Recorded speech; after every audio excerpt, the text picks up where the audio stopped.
Hello दोस्तों, आज हम जनरेशन टू जनरेशन का एपिसोड 4 एक्सप्लेन करने वाले हैं। ड्रामा के स्टार्टिंग में हमें दोनों निंग को दिखाया जाता है जो एक दूसरे के सामने खड़े होते हैं और यह पता नहीं लग पा रहा होता है कि असली चांग निंग कौन है। तो उनसे उनके माता पिता के बारे में और पुरानी बातों के बारे में पूछा जाता है और दोनों सही जवाब देते हैं और सभी लोग परेशान हो जाते हैं कि असली निंग कौन है। जब उनसे तलवारबाजी के मुकाबला करके यह निर्णय लेने को कहा गया तो दूसरा निंग जो अभी आया होता है वह कहता है कि उसके पिता ने कभी भी उसे तलवारबाजी की कला सिखाई नहीं होती है और वह इसके लिए मना कर देता है। तो वहाँ पर कहते हैं कि क्यों ना इन दोनों की इंटरनल पावर को चेक किया जाए, लेकिन यह करते समय उन्हें जान का खतरा भी हो सकता है।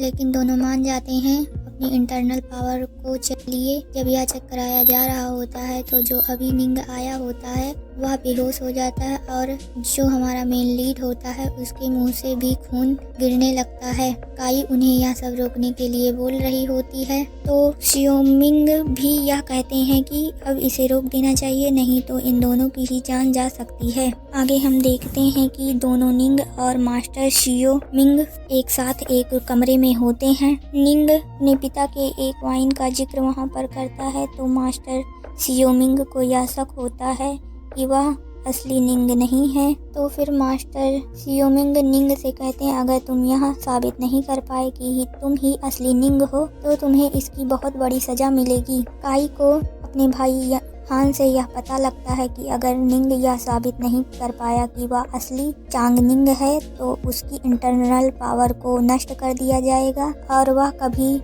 कभी मार्शल आर्ट नहीं कर पाएगा। उसके बाद काई मास्टर शियोमिंग के पास जाती है तो देखती है वहाँ पर सभी लोगों को बेहोश किया गया होता है और निंग वहाँ से गायब होता है।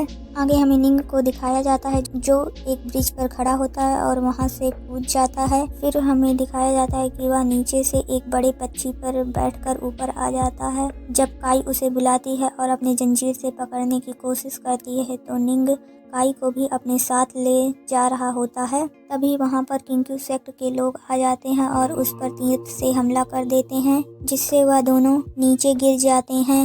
और फिर काई निंग से पूछती है कि वह वहाँ से सभी को बेहोश करके भाग क्यों रहा है। अगर वह भागेगा तो सभी को लगेगा कि वह असली निंग नहीं है। फिर दोनों को वहाँ के गार्ड पकड़ लेते हैं और अपने लीडर मास्टर यूफेंग के सामने उन्हें ले जाते हैं।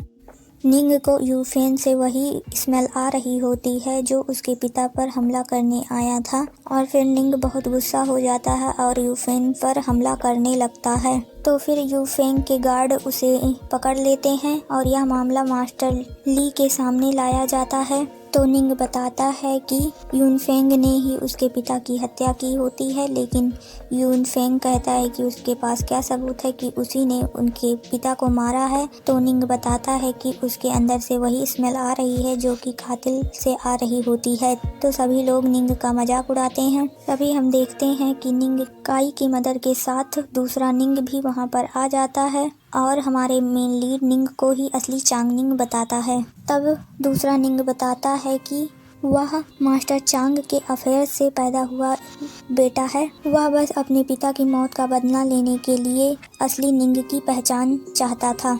जब तक कि उनके पिता के हत्यारों का पता नहीं चल जाता तब तक के लिए दोनों को वहीं पर किंक्यू सेक्ट में रहने के लिए कहा जाता है। आगे हम देखते हैं कि दोनों निंग एक साथ होते हैं तो हमारा मेन लीड नए निंग से पूछता है कि वह वापस क्यों आया।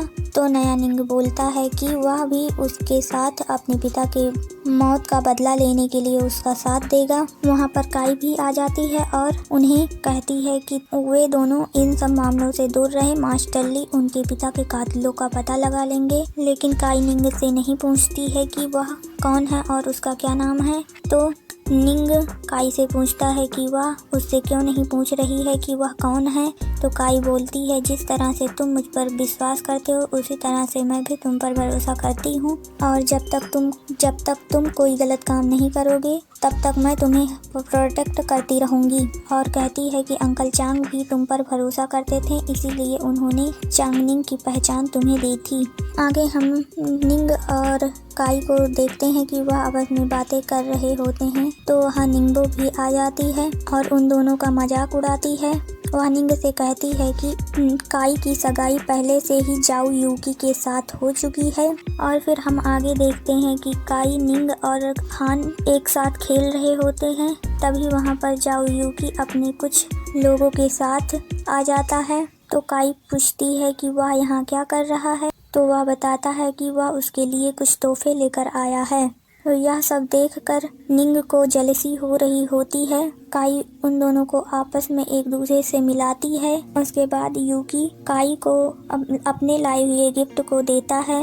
वह देखकर काई बहुत खुश होती है, लेकिन निंग को बहुत गुस्सा आ रहा होता है। वह उसका दिया हुआ तोहफा फेंक देता है। आगे हम देखते हैं कि काई निंग पर गुस्सा कर रही होती है कि उसने इतना रूड बिहेव क्यों किया। तो निंग काई से पूछता है कि क्या वह सही में यूकी से शादी करना चाहती है। तो काई हाँ बोलती है। काई बोलती है कि यूकी उसके साथ बहुत अच्छा है और शादी के बाद भी वह उसी के साथ अच्छा बिहेव करेगा। यह सुनकर निंग गुस्सा होकर वहाँ से चला जाता है। आगे हम देखते हैं कि काई की दोस्त को शादी के लिए उसके माता पिता दबाव डाल रहे होते हैं और वहाँ पर हम निंग का ध्यान एक बूढ़ी दादी पर जाता है और उसे वह देख रहा होता है। रात के समय निंग एक कमरे में जाता है, तो काई भी उसका पीछा करते हुए वहाँ पर जाती है। तो काई को वहाँ एक औरत का साया दिखाई देता है, लेकिन जब वह अंदर जाती है तो केवल उसे निंग मिलता है। तो वह निंग से पूछती है वह यहाँ क्या कर रहा है। तो निंग बताता है कि वह वाइन के लिए आया है, लेकिन काई को शक होता है क्योंकि वहाँ से एक वाइन की बोतल गायब होती है। काई अपनी मदर, फादर और हान के साथ बैठी होती है और उसकी मदर बताती हैं कि उसकी आंट कैसे वाइन की चोरी करके अपने दोस्तों के साथ पिया करती थी। अगले दिन एक बड़ा समारोह हो रहा होता है। वहाँ पर कई सेक्ट के लोग आए हुए होते हैं। काई वहाँ पर आगे हम देखते हैं कि सभी लीडर एक घंटी पर अपनी पावर का उपयोग करके निशान बना रहे होते हैं। काई वहाँ पर उस बूढ़ी औरत को देख लेती है, तो वह उसके पास जाती है और उसे पीछे से खंजर लगाकर पूछती है कि वह यहाँ क्या कर रही है। और फिर वह बूढ़ी औरत किसी पर हमला करने के लिए आगे जाती है। तभी वहाँ यूजी आजे सामने आ जाता है और काई उस औरत के बाल को पकड़कर खींच लेती है, जिससे उसका मुखौटा और बाल निकल जाते हैं। सभी लोग उस औरत का फेस देखकर हैरान हो जाते हैं, क्योंकि वह एक बूढ़ी औरत नहीं बल्कि एक लड़की निकलती है। और हमें पता चलता है कि यह काई की आंट की दोस्त है, जो कि पहले गायब हो चुकी थी। तो सब पूछते हैं कि वह तो पागल हो चुकी थी, तो वह यहाँ क्या कर रही है। रोंग कुछ बोलने ही वाली होती है, तो जाओ यूफेन कहता है कि वह यहाँ क्या कर रही है। उसे तो सेक्ट से बाहर निकाल दिया गया था क्योंकि वह पागल हो चुकी थी। आगे रोंग बोलती है कि जब डेमोन सेक्ट से उनकी लड़ाई हो रही थी, तो यूफेंग ने अपनी जान बचाने के लिए उसके सीनियर को अकेला छोड़ दिया था। तो यूफेंग कहता है यह सब झूठ है, सीनियर ने ही उसे वहाँ से जाने के लिए बोला होता है।